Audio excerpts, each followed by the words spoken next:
Question number 39. A uranium nucleus has 92 protons and 143 neutrons. Okay, proton, neutron is given. Nucleus emits a total of 3 alpha particles and 4 beta negative particles to form nucleus X. How can nucleus X be represented?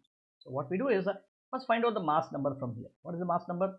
Mass number should be 92 plus 143, which should be 3 plus 2 is 5, 4 plus 9 is 13, 1, and this is 235.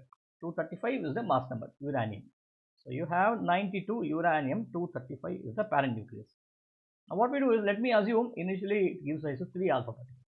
What do you mean by 3 alpha particles? 3, 2, He4. Now this will give rise to a resultant Y nucleus. This nucleus will be having how much? Will have 6 protons lesser to balance the equation. So 92 minus 6. 92 minus 6 will be how much? Which should be around 86, right? 86 plus 6 is 92. This should be 86. And here 3 into 4 is 12. 235 minus 12. 235 minus 12 is equal to how much? 235 minus 12, 5 minus 2 is 3, 3 minus 1 is 2, 223.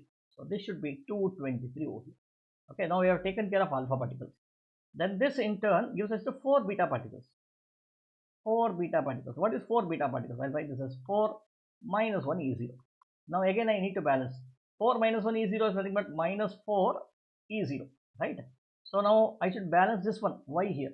Now what should this be? X should now be equal to 86 plus 4 should be 90 here. So that 90 minus 4 becomes 86 here, right? 86 plus 2, so 86 plus 6 is equal to 90, that's right. Okay, so 90, and here 223 will remain the same. 223 will remain the same. The answer is D over here.